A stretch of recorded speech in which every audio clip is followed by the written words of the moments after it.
So today, our guest on the Social Studies show is Terence Lester. Terence is a storyteller, a public scholar, speaker, community activist, and author who is the founder and executive director of Love Beyond Walls, a nonprofit organization focused on raising poverty and homelessness awareness and community mobilization. Terence's personal approach combines storytelling and digital media to help illustrate social justice issues with practical strategies for solving these ailments. So, thank you for joining us, Terence. I really appreciate it. And really just kind of want to jump into how we met. And we were working together on shooting Coca-Cola's Black History campaign. And I honestly found you fascinating. It was great to come and just see your Love Beyond Walls van when I came and did the shoot, just getting to know about you and your project. And so because our show is so much about advertising and activism, I was really curious about how you place philanthropy through advertising. So I wanted to talk a little bit about your partnerships and collaborations and donations and how you go about that process with Love Beyond Walls and your personal work. Yeah, well, Stan, it's a blessing to be on this call with you. I remember the Coke shoot and just the energy that you brought with your work and the way that you show up with your art. And I was really kind of like drawn to who you are as a person, your heart, and I guess intentionality about leveraging the art space mixed with the industry to kind of get out a bigger message about causes that may be related to social change. And for me, I've been leading the work of Love Beyond Walls for so long. It's going on a decade, actually, advocating for those who are impoverished and, experiencing homelessness. And I've always been interested in the connection between storytelling and the humanization of those who are vulnerable.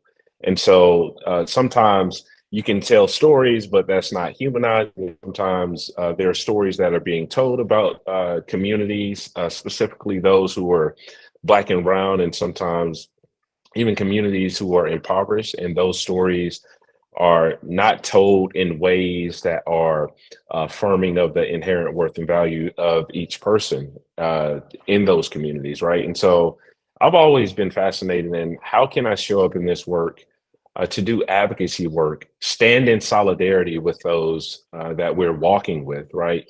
But also use storytelling in a way that provides narrative justice, right?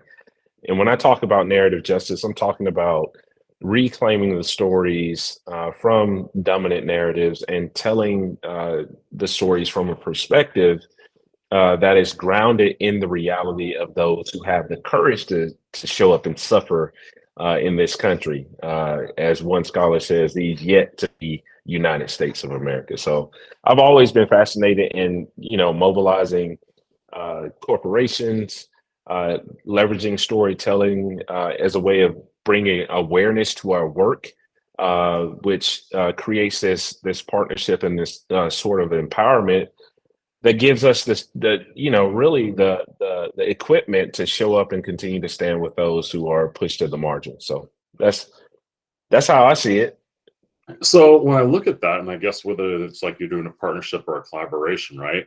Is it an interesting way for you to like take your voice and scale it and amplify what you're doing it, and then still be able to do it in an authentic way? Because like when you look at these brands, and you've worked with some great ones, like obviously like Coca-Cola, Porsche, UPS, like that, they're trying to figure out ways to reach their customers. And by you being able to tell that story, you're like, maybe it's an entry level or actually to a high level consumer of how you're reaching these customers and telling your story and putting it a face with authenticity on that. And so are they helping you get your voice out? Do you like consult them back and forth? How does that go as far as like you meeting with the team? Like, I saw a little bit of it with Coca-Cola. And I know when I talked to you about like shooting your photos, I was like, is this what you would do? Is this how you would be perceived? How do you want to be perceived? How does that process go? Yeah. Yeah, I think that's a really interesting question. I would say a lot of our partnerships are intentional in that we are able to amplify the work that we're doing through the visibility in any type of social change work, social justice work, call-centric work needs visibility. I mean, think about it. You can be a person who is providing groceries or food in a food desert to people every single week, and you can be having, a level of impact on the ground. But if nobody knows about it, how will people be able to reach out and figure out ways that they can actually support you? And I think that is really essential, when it comes to partnering with brands, because brands actually carry a level of weight, but it also brings this sort of platforming that gives you an opportunity to not just amplify my voice, amplify the voices of those who aren't necessarily thought about every day.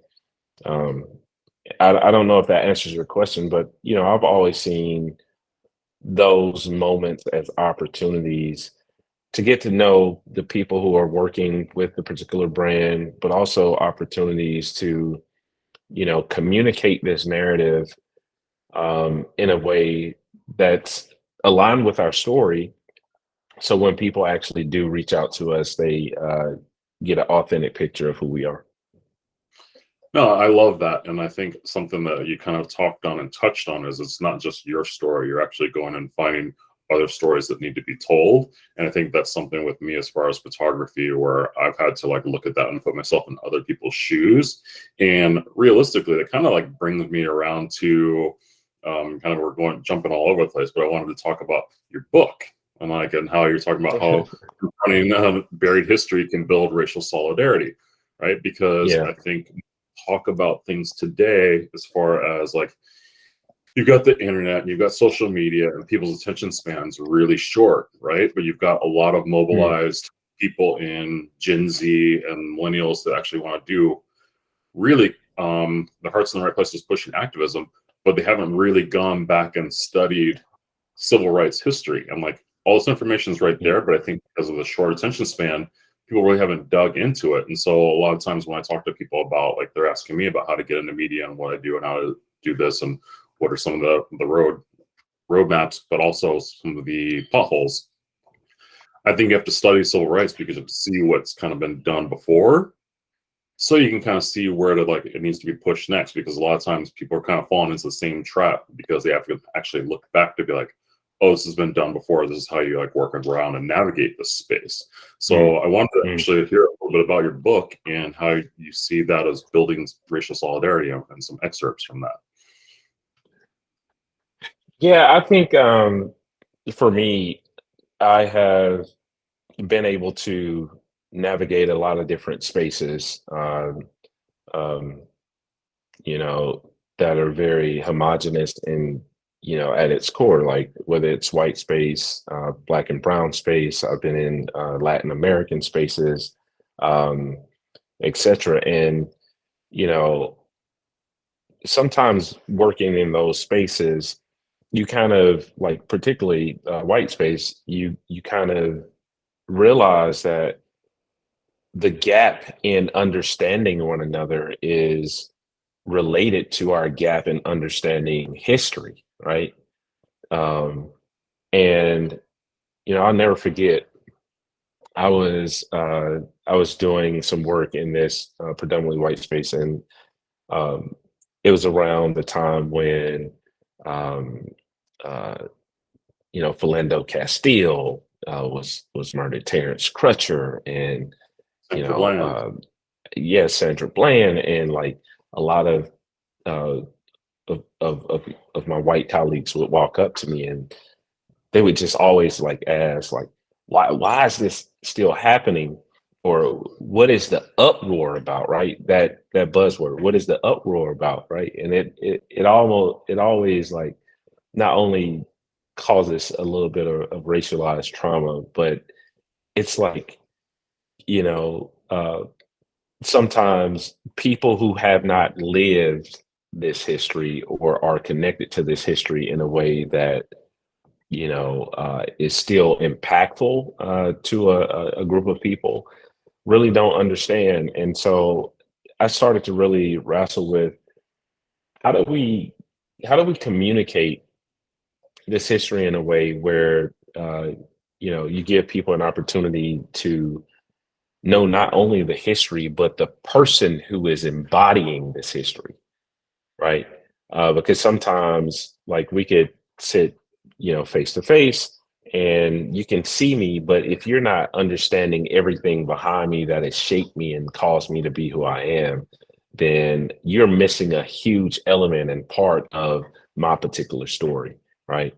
Um, I remember sitting down with my grandfather, who is still alive, and learning all of these stories about how his parents and his grandparents weren't even afforded the opportunity to learn, right? And he would tell me these stories about, that was passed down in oral history from, plantations, that when, those who were African and were enslaved would try to speak up, their tongues would be cut out of their mouths, you know, just to be silenced, right? And then, fast forwarding today, you think about how political and social rhetoric tries to silence those who are trying to speak out against racial injustice. Like, those connections are like huge for me, right? Um, and I can go on and on and on, but like, I just think understanding someone's history gives you an understanding of that person, and it creates an opportunity for you to show up with compassion and more empathy towards that person and a group of people who may be carrying that history that you're unaware of, right? um, when I was 12 or 13 years old, I think Mark Lamont Hill posted this one time on his social media. What was your age when you first had a gun pulled on you, right? And it was during this time, and I was like, all these black men, 8 years old, 7 years old, 10 years old, and I chimed in. I think I was like 11 or 12 years old, and it was by a police officer, right? And I remember, growing up and receiving the talk, and the talk is like this tradition that black and brown children are given, and how to navigate spaces in society where you aren't coming off as a threat, and if you ever encounter police officers, right? And in my book, I'm kind of arguing, like, we've all been given this talk, right, in some way, and specifically for persons who are not of color. Even you've been given this talk in a certain way, whether verbally or watching somebody live out their life. A talk doesn't necessarily have to be verbal. It can be what you observe too. For sure. And I think you touched on so many things there, right? Because I know that, like, you have your degree in media, and so using that, which I think is a really interesting component as you working in philanthropy and getting messages out. What are those skills that you learned as far as, like, learning how to position media and use media to tell a story? Because I think when you talk about, having the tongue cut out and, like, being silenced, something I really see nowadays to actually bring about the plight for diverse people and tell our stories is media. And so when you look at, like, who controls the media, if you're looking at Fox News, you're looking at CNN, you're looking at NBC or whatever, so much of that news is based on ad sales and revenue and not necessarily telling the Mm, story. And mm, so when you look at stuff like that and compare it to, say, Roland Martin or, like, even Sean King, which and people telling the truth, like, and telling our truth, right? Because sometimes, like, there's two sides to every story, and sometimes our truth. And we look at that, and, like, and something that was really pivotal in seeing that was, like, the whole Ahmaud Arbery situation. People don't realize that story didn't come out until almost 3 months after it happened, when those people when they released the video. But I remember reading about it on CNN, and, like, literally, I read it, and it was just like a blurb, and I was like, man gunned down driving and I didn't really, I was like, huh, that's interesting, kind of like a weird, like, there's more to the story, just because of, like, like, my black radar went up, you know.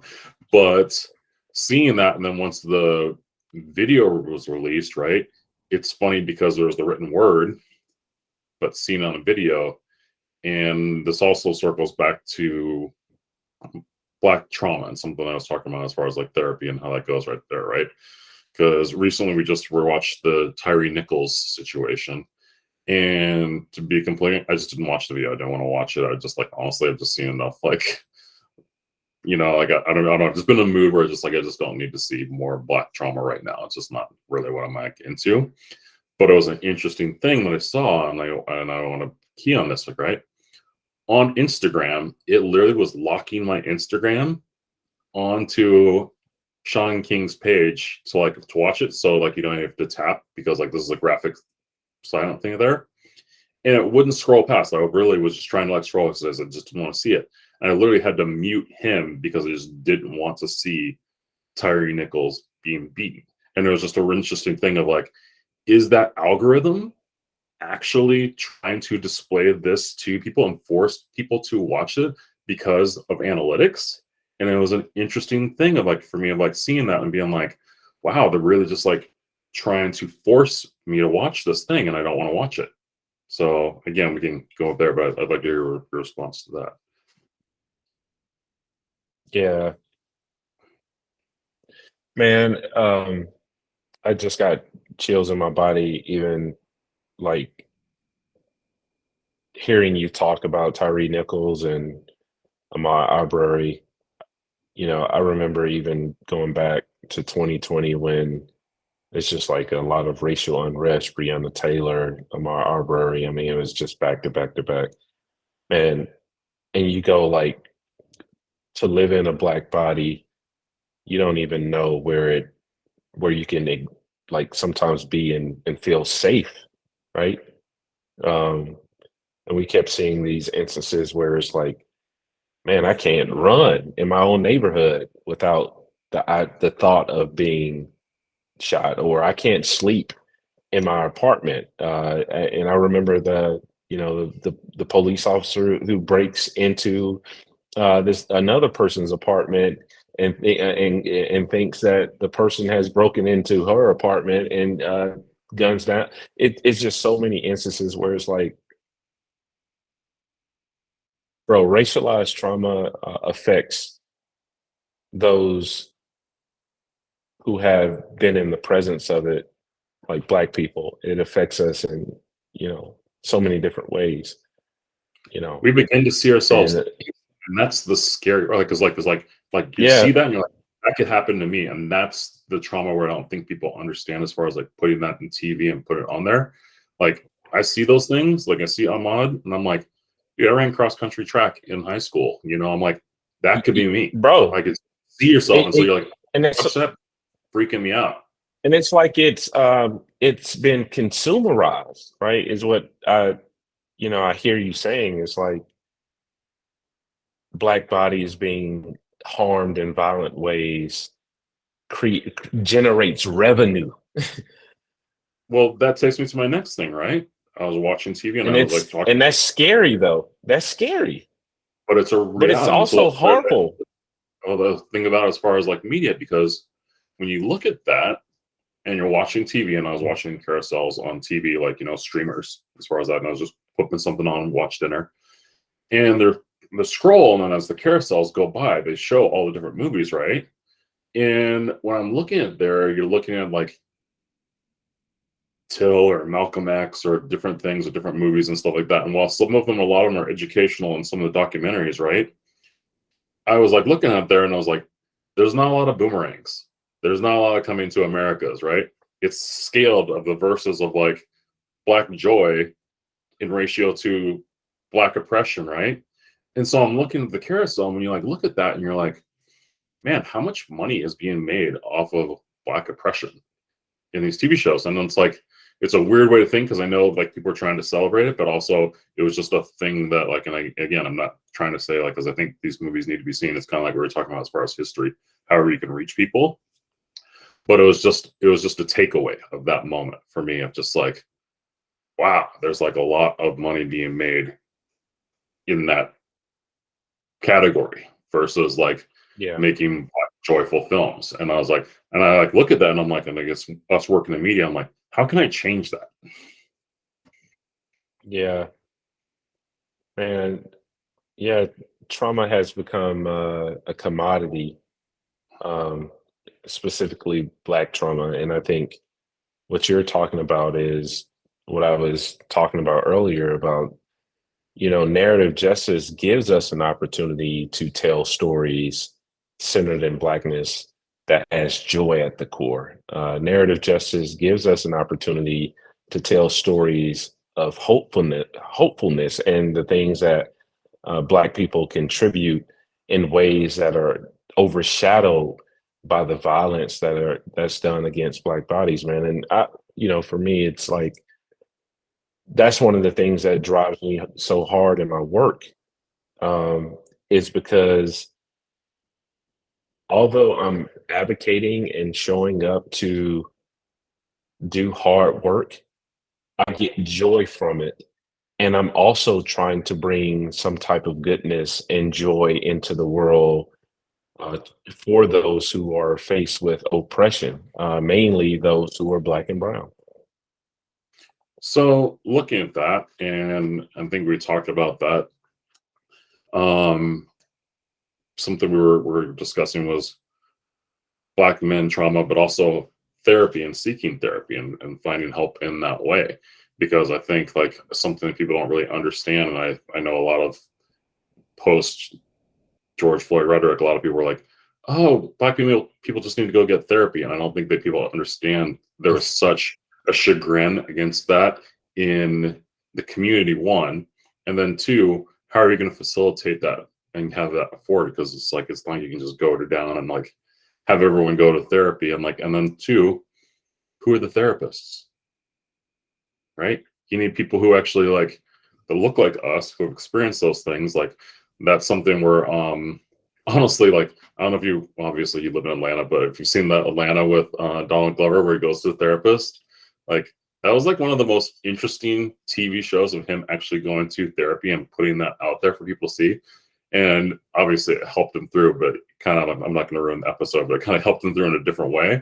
But I thought him having those recognizations and moments in therapy was very therapeutic, even for me just watching the show. Wow. Yeah, man, therapy is I think it's essential.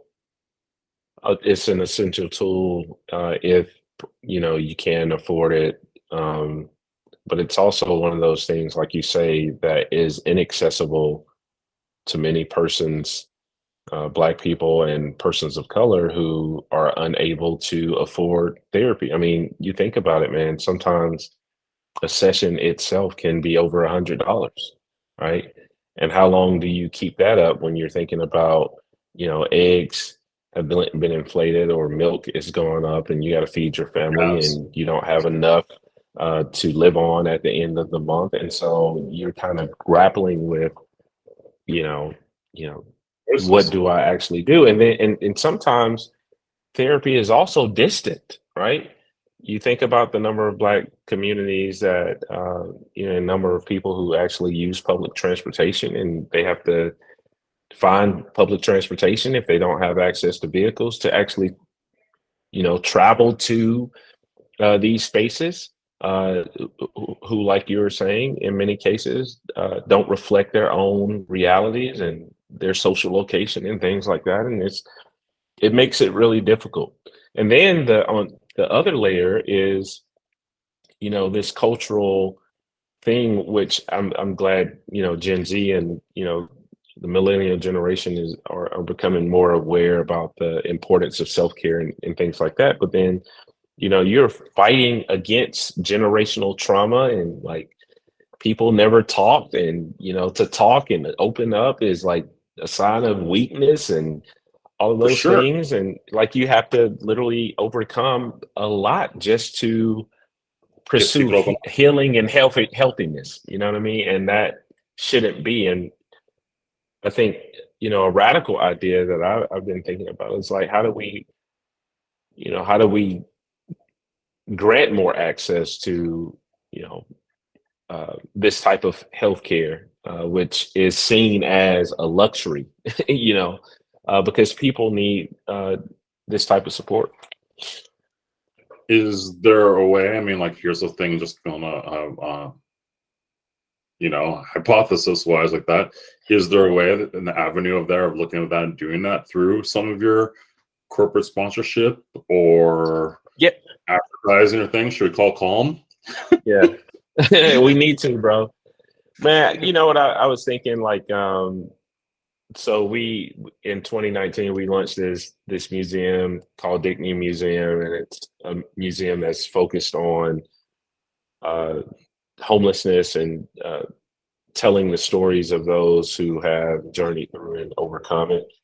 And there's a section in the museum that talks about like mental health, because most times people think that mental health and drug addiction are the leading causes or whatever, and they're like always shocked to find out that the leading cause is like job loss.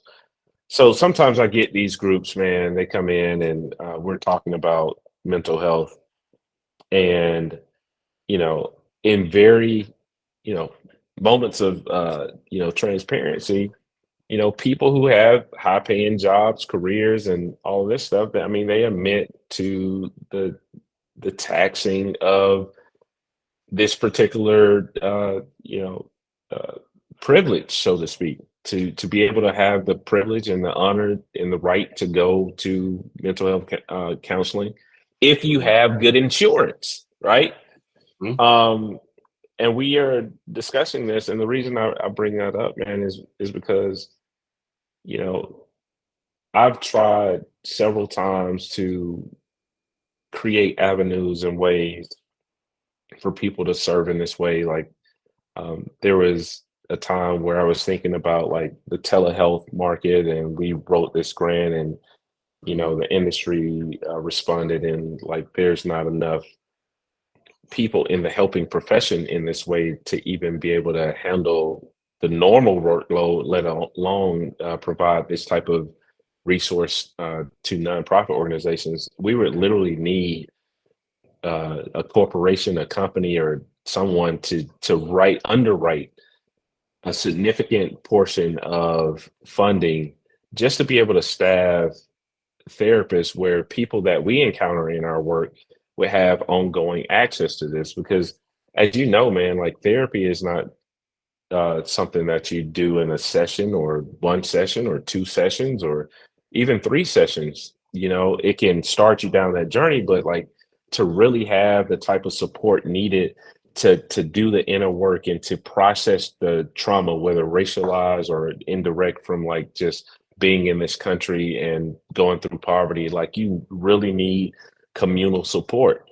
And the best thing that we've been able to offer has just been like community, things that are more intangible, like belonging, places that are safe, where people can be their full selves in a way that allows them to feel the type of love and support that they won't get, when they're faced with any of the adversities that's in their lives. So, no, we haven't, necessarily found a solution, bro. But like, I think it's a huge need. I mean, man, calls every day.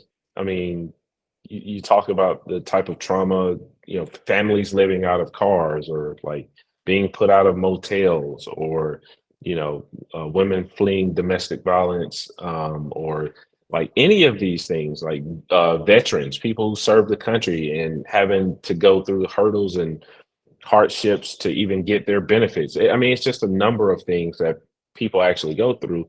And majority of the people I serve are support, are like Black, you Mhm. know? And I get a chance to see both poverty and structural racism invading the lives of people every single day, man. And it's heartbreaking. It's heartbreaking. I mean, I said a lot, man. I mean, I'm just, that's funny because we're having a like that. conversation, bro. My next question was going to be, so like, how do we work on doing the assimilation of the homeless back in society? And like, after you kind of framed it like that, I'm like, wow, this is that's a hard question. And Well, I mean, it's I look, there's a clinical theory called the wellness wheel. I mean, it's been developed over time. And so, like, if you think about it in terms of a pie, you have different slices, and you have occupational, environmental, spiritual, emotional, physical, social, like all of these different things. And what the theorist was arguing was that you need to have a balance in all of these areas, like stability in the sense to be considered well. Now, well, there's a lot of intersection in these different things where if environmental, if you live in a food desert, well, that can impact your physical because now you only have a gas station that has foods that aren't healthy. And if that is impacting your physical, right, that can also impact your emotional. And if you also live in an environment where dilapidated houses, there's no access to jobs, that can impact your occupational. And so, like, there's a lot of intersection in these different elements. And so, what I've always tried to think about in showing up in our work is like, how can we remove the barriers where a person is able to pursue wellness? And wellness can be translated wellness in, I'm trying to figure out what I want to do for work, or wellness in how I build relationships, or wellness in, just grooming, or wellness in access to identification cards, or wellness. Like, there's so many different wellness areas that we want to just provide a community of support where a person has the space and the resources and the people supporting or standing in solidarity with individuals where they can pursue wellness, right? We Mhm. need more of that. We need more of those types of spaces because, man, you just think about all of the things that I just listed, and if there are hurdles or obstacles or barriers in at each different thing, it's harder to get to a place where you are able to reach your full potential. Man, you talk about the pursuit of the American dream. No, no, bro. Like, you gotta, you gotta. There's some people, the metaphor of the race, right? Where it's like, you know, you, you gotta run the race and all this. And I'm arguing like it's some people that never even saw a racetrack. You know what I mean? They never been handed a baton, right? They don't know it exists. And so we got to remove all those barriers just so they can get into the race, right? And so that's what I'm saying, bro. So you have to like raise awareness, then show the roadmap of the process, and then help with the Yes. process as far as those things go. And so Yes. You that's said that's it better. no, I mean, like, it's and again, that's part of my job is just kind of like drill down and kind of like make it a thing. But I mean, sometimes you have to analyze the problem, and I had never actually analyzed the problem the way you do it until you just did it right there for me, right? And so it's just like that compounded information, and that's honestly some of the things I love about my job, about photography and storytelling and video, is like being able to take that problem thing and then be able to like, how can I output this so people can be aware? And so Mm. one of my last questions that I really had for you is like, I know just recently you were in a car accident, and for a long time you weren't able to walk, and you had to do your road recovery. And I know something that's not as talked about as much as far as like a DEI and assimilation and even like advertising is ability or mobility. And so I think that's something from that perspective of all of a sudden, if you could kind of take us through that journey of you going from a place of mobility to a place of enabled getting around, and like what that shifted your perspective of how you saw the world, and how people treated you. Yeah, man. So it's about 8.5 months ago. My wife and I had received an award on behalf of the work that we do with our organization, Love Beyond Walls. And so, sometimes we can get into a mode where it's like production, production, production. You don't take time to necessarily celebrate. And so we talked amongst ourselves, and we were like, we're gonna cherish this moment. We're gonna go out to dinner and kind of like commemorate and celebrate or whatever. And so we did with friends. Um, we were leaving dinner that night, and I was really tired, and I asked my wife if she wouldn't mind driving, and she agreed, and I fell asleep in the passenger seat. I um I woke up on the ground stand to EMTs running over to my body, yelling out, "Flip him over to check and see if he was alive." Um, I kind of looked up at the car. I saw my wife. A car had hit us, and her trying to limp around the car over to me. I blacked out again. I woke up in a hospital with a ortho surgeon standing over me, saying that we're going to have to perform, two surgeries. And so I go through the two surgeries. It takes about 7 hours. And afterwards, the doctor says everything went well, but I do need to tell you that it probably would be, uh, you know, sometimes 6 months to a year before you can walk again. And I broke down. I say, what? You know, I, I couldn't move my leg, or, he told me he had put rods and pins in me. And I found out later that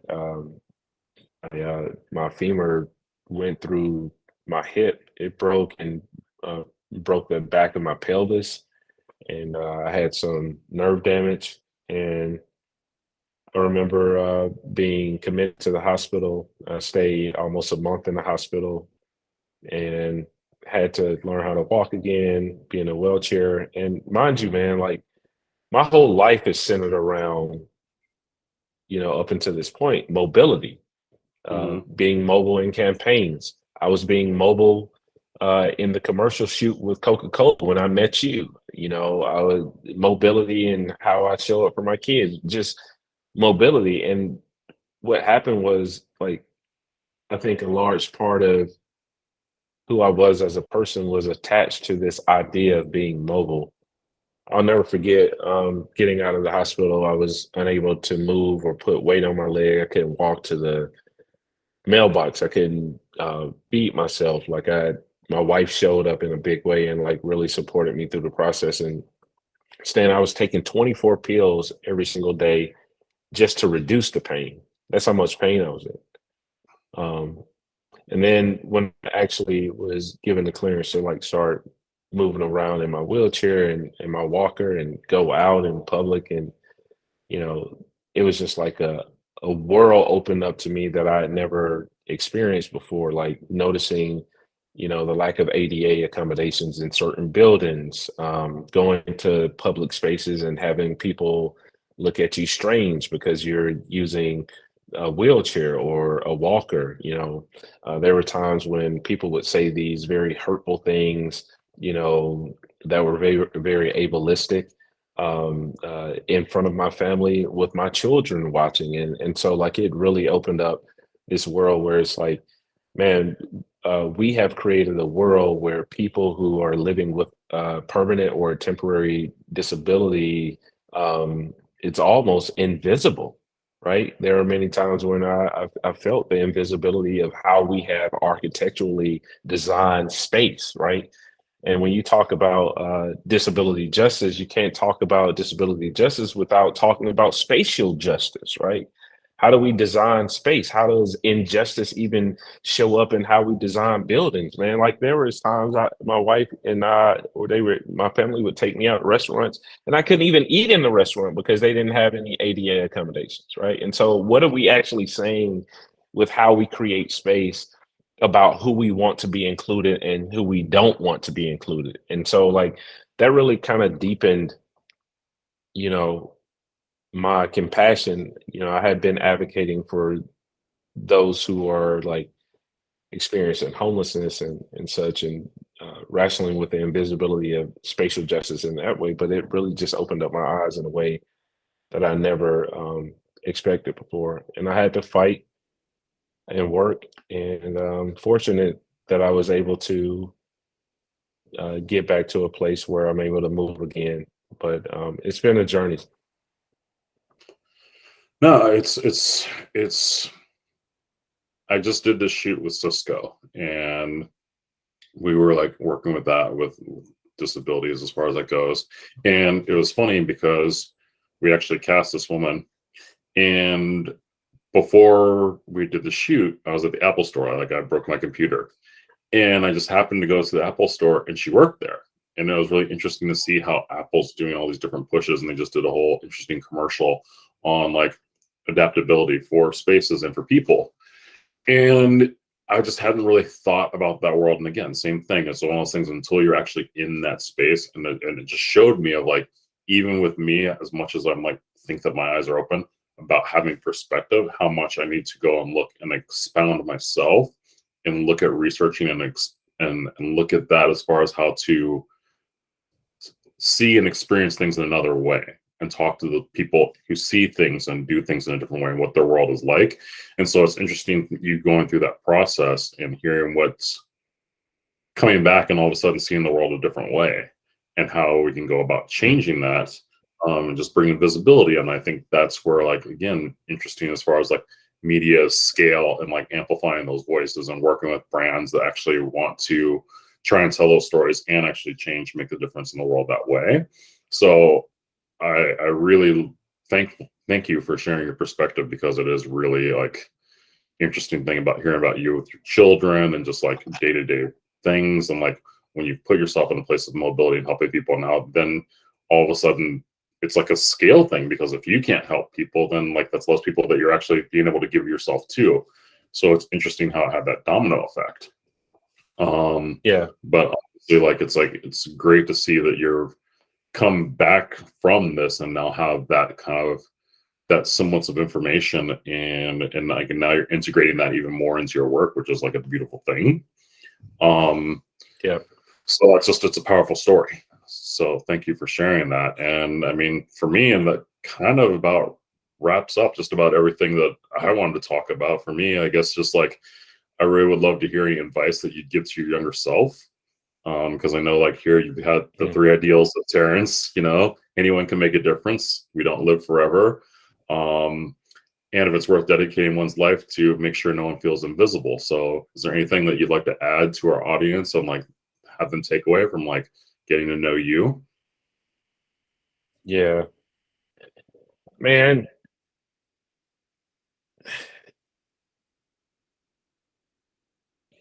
most times when we think about these or talk about these like really huge and heavy subjects, um, it can feel really overwhelming, right? We talked about racial justice, racial trauma. We talked about disability justice, spatial justice. We talked about homelessness, advocacy, and all these things. And the overwhelming feeling of like engaging with all of those subjects can put us in a place where we feel paralyzed, right? Where we don't know what to do and how to start. And I always tell people to start with the closest thing to you, and you don't have to start like huge. You can start very small, and get involved in ways that contributes to the collective fabric of social change, right? And know that your contribution to another person's contribution to another person's contribution is what creates the fabric of social change. And so we just have to be willing and available, because sometimes you can be willing, but you haven't made the necessary margin in your life to be available. And so that's what I would say. Start small, be willing and available. Well, I like that whole thought of kind of like that, and something you alluded to back in like of you just it's like the grind culture, right? Grinding, grinding, grinding, grinding, grinding. And the takeaway that I took from that is like leaving room for availability, leaving space for a bit of availability. Because for me, like that, I talk about that and leaving room for creativity. Because sometimes if you're just doing the same thing over and over and like you don't leave space, you're never looking to see what's on that next horizon of what you can create. And so when I think about when we put this in your framework of like looking at that next horizon of what you can create, you're talking about leaving availability to create community. And I think that's a really Yes. interesting point of like sometimes you have to leave space because like, I'll put it in a simple phrase, right? We all have our groups of friends, right? And sometimes when like people open up and they have that new group of friends, like it's hard for that new person to come in because it's like these group of friends that have actually like been together, that it's hard to kind of think to assimilate that new person, and they feel a little bit left out or a little bit shy or trying to figure it out. But I think if you leave room for that new person to come in and have availability for those people, then you're extending your community. And so maybe that's the takeaway. And I really like that, just as far as like having availability. So man, thanks, Terrence. That was really amazing. And thank you for sharing those stories. Thank you for being on this show, Social Studies Show. You can see it on Spotify, Apple Podcasts, YouTube. And please go check out Terrence's foundation, Love Beyond Walls, because he's doing some great things. And again, as always, however I can help out, my man. Brother, thank you for having me. And man, it's just good to reconnect and talk through all of this. And yeah, I look forward to hopefully working with you again in person, man. And I'm gonna get to Atlanta soon. I've been trying to. The pandemic, like we've been trying to do this for like 2 years, but we're gonna get there and like that, and I'll be out there soon. So that much love to your family and your kids. Thank you, Terrence. Appreciate you. Okay.